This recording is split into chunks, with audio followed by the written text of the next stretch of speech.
रामकृष्ण हरी, स्वागत आहे प्रतीक्षाच रेसिपीमध्ये। आज आपण करत आहोत 1 ते 1.5 महिना टिकणारी आणि अगदी अशी क्रंची तीळ आणि खोबऱ्याची चटणी। आता तीळ आणि खोबरं बघा, आता उन्हाळा सुरू आहे तर म्हटलं की तिळामध्ये हीट असते, तर ज्या प्रमाणात नॉनव्हेजमध्ये हीट असते ना त्यापेक्षा तरी तिळामध्ये कमीच हीट असते, त्यामुळे तीळ खायला काहीही प्रॉब्लेम नाही। अगदी आपल्याला काही असे वाटी भरून खायचे नाहीत, 1-1.5 चमचा तीळ खायला काही प्रॉब्लेम नसतो। आणि तिळामध्ये ना खूप प्रमाणात अँटीऑक्सिडंट असतात, खोबऱ्यामध्ये देखील असतात। त्याचप्रमाणे B12 असेल किंवा तुमच्या स्किनला ग्लो येण्यासाठी जे काही ऑइल लागतं ते देखील खोबऱ्यामध्ये आपल्याला मिळत असतं। त्यामुळे ही मस्त हेल्दी आणि टेस्टी अशी आणि 1 ते 1.5 महिना टिकणारी, तुम्ही अगदी प्रवासात जाणार असाल ना तर नक्की करून न्या। आता मी काय केलं, प्रथम खोबरं व्यवस्थित असं किसून घ्यायचं आहे। खोबरं किसून घ्यायचं आहे, बारीक मिक्सरमध्ये करायचं नाही।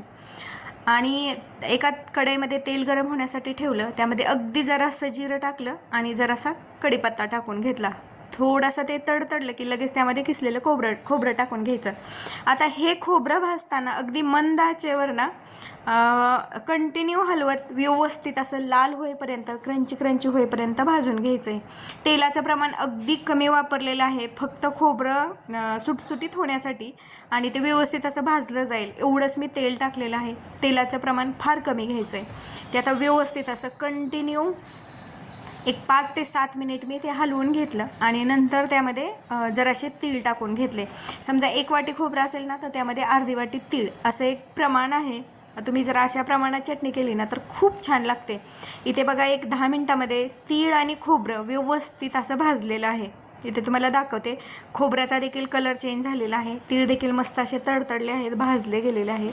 आता नंतर त्यामध्ये जो आपला भाजीमध्ये टाकण्यासाठी आपण तयार करतो ना काळा मसाला, हा बघा घरगुती मसाला आहे माझा, मी त्यामध्ये टाकून घेतला, चवीनुसार मीठ टाकून घेतलं आणि आता ते नंतर व्यवस्थित असं हलवून घ्यायचं आहे।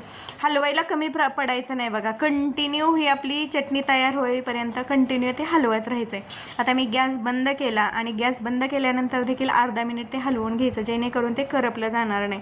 आणि त्या कढईमध्येच जोपर्यंत कढई गरम आहे तोपर्यंत त्यामध्ये ती चटणी तशीच ठेवायची, त्यामुळे काय होतं तर मस्त क्रंची अशी ती तयार होते। ही झाली आपली मस्त अशी तीळ आणि खोबऱ्याची मस्त टेस्टी अशी चटणी। तुम्हाला हा व्हिडिओ कसा वाटला ते मला नक्की कमेंटमध्ये सांगा। लाईक, शेअर आणि सबस्क्राईब करायला विसरू नका। धन्यवाद।